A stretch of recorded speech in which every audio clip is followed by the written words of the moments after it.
One follow-up on Tom's remarks. He said that the White House will be putting together a supplemental. Do you have a sense of when you'll submit that to Congress? And then, secondly, can you confirm reports that the President has leaning towards or deciding to end DACA, and what are the ramifications of that for the Dreamers? I'll take the first question in terms of supplemental funding.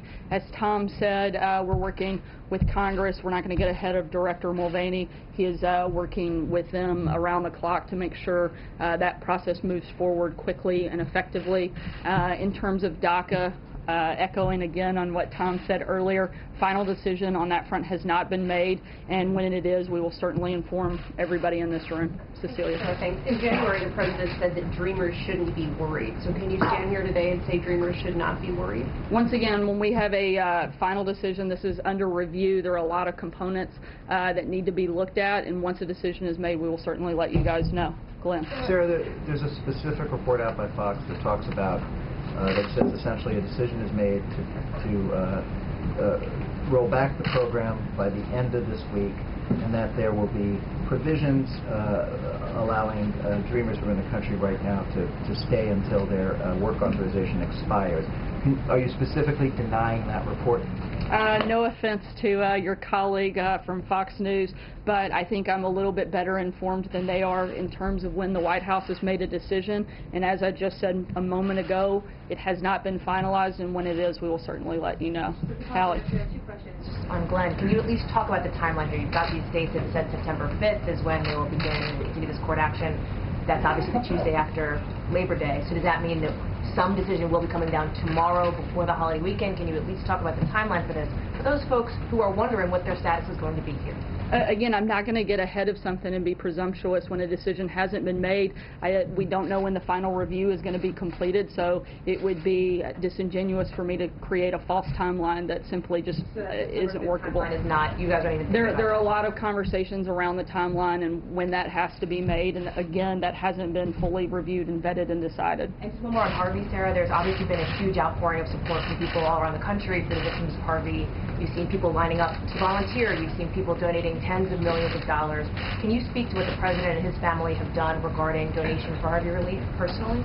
Yes, I can. I had a chance to speak directly with the President earlier, and I'm happy to tell you that he is would like to join in the efforts that a lot of the people that we've seen across this country do, and he's pledging $1 million of personal money to the fund, and he's actually asked that I check with the folks in this room, since you are very good at research and have been doing a lot of reporting into the groups and organizations that are best and most effective in helping and providing aid, and he'd love some suggestions from the folks here, and I'd be happy to take those if any of you have them. But as I said, he'll pledge proudly $1 million of his own personal money to help the people of both Texas and Louisiana.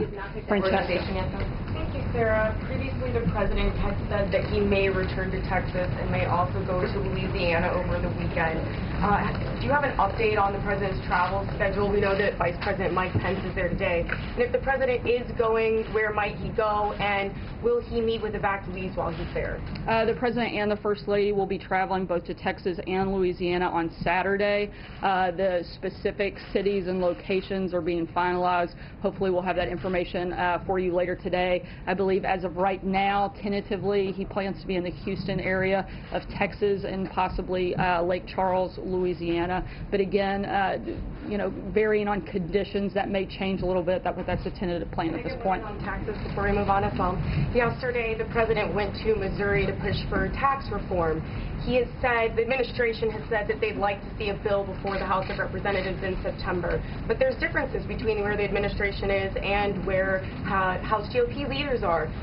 Do you still expect that to happen in September? As we've said before, this is going to be a big priority for the administration, certainly moving through the fall. The biggest part is that we make sure that we get it right and that we provide tax relief to middle-class America and that we help Americans across the board. That's the goal, and if we can do that by September, that would be great. Blake? Sarah, picking up on that, with the President hitting the road yesterday, he made it seem as if this should be a simple bipartisan fix. However, Democrats are saying that there should not be tax relief.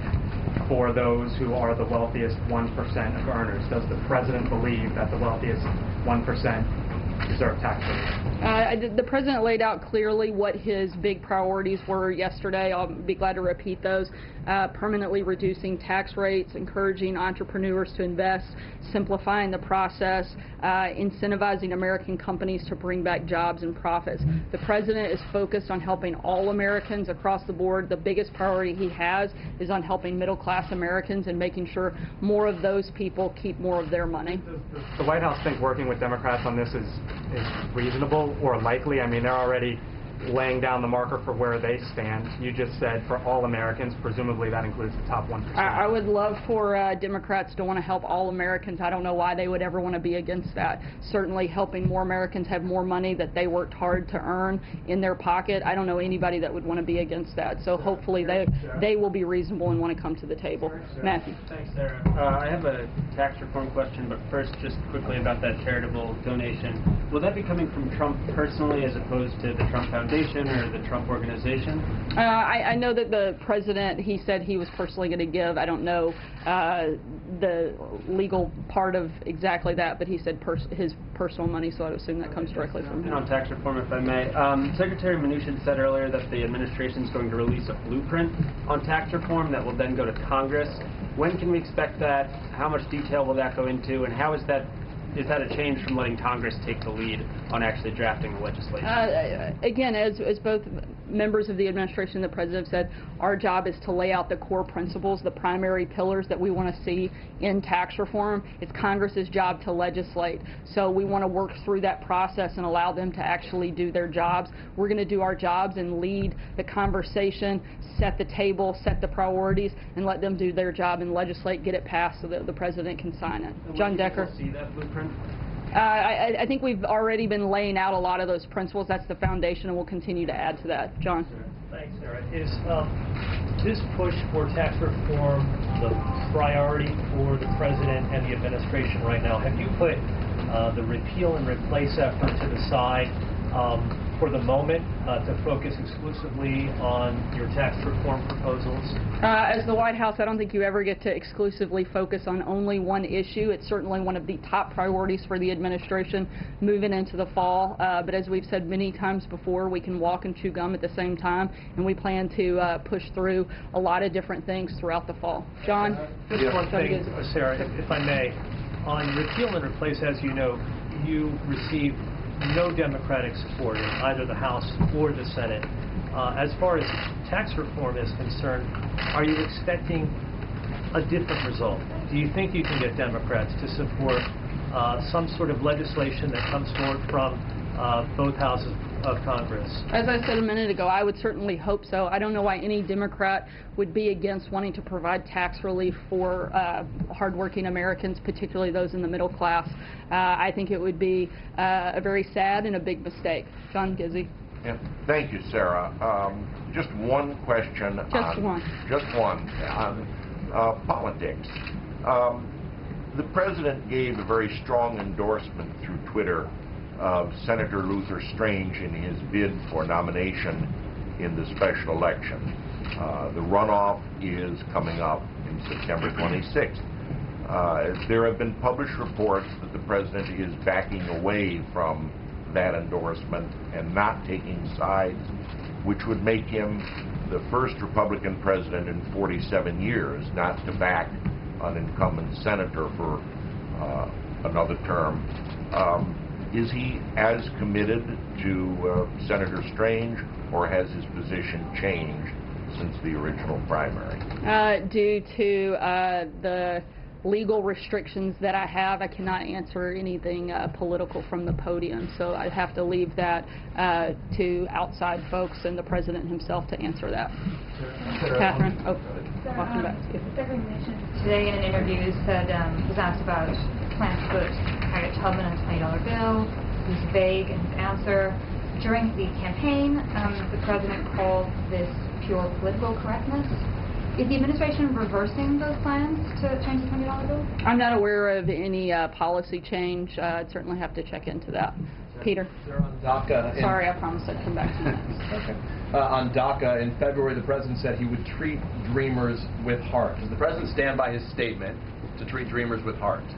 Absolutely. The president stands by his statement. Right now, this is currently under review, both from a legal standpoint primarily, and until that review is complete. Again, as I answered before, we don't have anything to add further on that Would front. rescinding DACA be treating Dreamers with heart? Again, I'm not going to get into a back and forth until a decision's been made on this front. Quickly. The Hold on, let me retaliation come to today- him, and if I have time, I'll come back to you, Peter. I'll go right after Chip then. Shifting to Russia for a moment, the decision, the See, he announcement jumped in today, there for you. the announcement Teamwork. today by the State Department on closing 3 facilities in this long tit-for-tat that has been going on with Russia. A lot of analysts now say that relations between the U.S. and Russia are at the lowest point since the Cold War. Do you agree with that? And if so, whose fault is it? Look, right now, we're requiring the Russian government to close its consulate general in San Francisco, a trade annex in Washington, D.C., and a trade annex in New York City. These closures have to be completed by the September 2nd. We've taken a firm and measured action in response to Russia's unfortunate decision earlier this year. We want to halt the downward spiral, and we want to move forward towards better relations. We'll look for opportunities to do that, but we also want to have equity in the decisions, and anything beyond that, I would refer you to the State Department. Are those relations worse than they've been since the Cold War, or at least in decades? I don't think so, but came in determined to improve relations with Russia. Look, and as I just said, we're going to look for opportunities to do that, but we're also going to make sure that we make decisions that are best for our country. Right, go ahead. Senator, thanks. Senators Grassley and Graham revealed today that they have evidence suggesting that former FBI Director Comey made a decision to not charge Hillary Clinton several months before the investigation actually wrapped up and before they interviewed Hillary Clinton. Does the President know about this, and does he believe that that adds weight to his decision to fire Comey? I'm not sure if he is aware of that revelation, but if it is as accurate as they say it is, I think that would certainly give cause and reason that Jim Comey was not the right person to lead the FBI, and hopefully all of your colleagues will follow suit in covering that story. Zeke. Thanks, sir. I just want to go back to tax reform real quick. You mentioned the President laid out a bunch of core principles. One of those, presumably, the effects of whatever the tax plan is on the budget. Has the White House taken a position on whether the tax plan needs to be revenue neutral, or is the White House willing to accept a tax plan that would essentially raise the deficit? The President's talked a lot about the deficits over the course of his campaign in the White House. So, is he laying down the marker there? Not at this time. I don't have any further announcement on that front. Fred. Oh, thanks, sir. A couple questions on Obamacare. Some governors today came out in favor of a sustainability approach. It's been talked about among even some Republicans in the Senate. I want to ask you, would the administration outright oppose any type of Obamacare bailout for insurance companies? I can't imagine that it would be something we would want to be involved in, but I would have to refer you to HHS specifically on that question.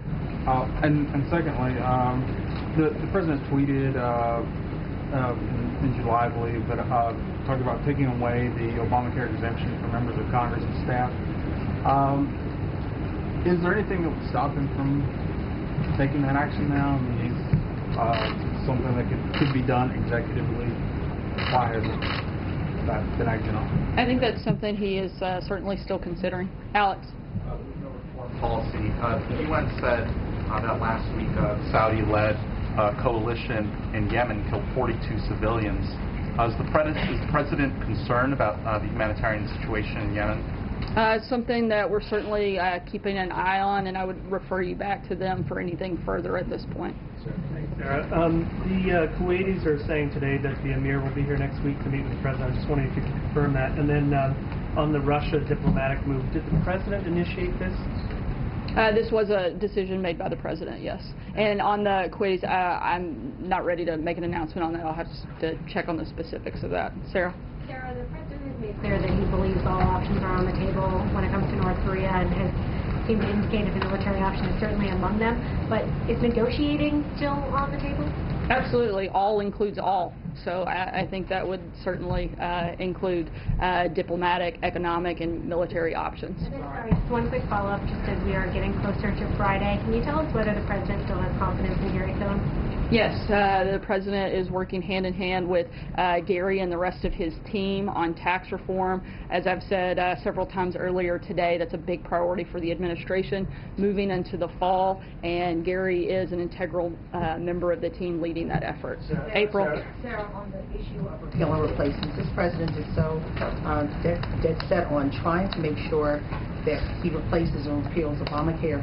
What's happening with the website? Is there still active enrollment on that website? As far as I know, I'm not aware of any reason that it's not, but I'd have to certainly check into that. I'm not checking into the Obamacare website daily, so I'd have to look into that. You're not actively encouraging people. You're more so saying repeal and replace. I think that everybody in the country knows that Obamacare is collapsing and that something still needs to be done, and the administration is still very much committed to putting a health care system in place that actually works, because we know Obamacare doesn't. It's not sustainable. So yes, we're continuing to move forward and look for ways to help all Americans receive better care. The HBCU conference, is it possible, I asked last time, can you give us the list, because we're still hearing more and more from other colleges and universities in the HBCU community who are saying they're absolutely not coming, and you say it's at capacity and you have a waiting list. Is there any way that you can share some of those names? Yeah, I think the Department of Education is housing that, but again, I will try to look into that. I meant to do that last week. Thanks so much, guys. Happy to have a great day.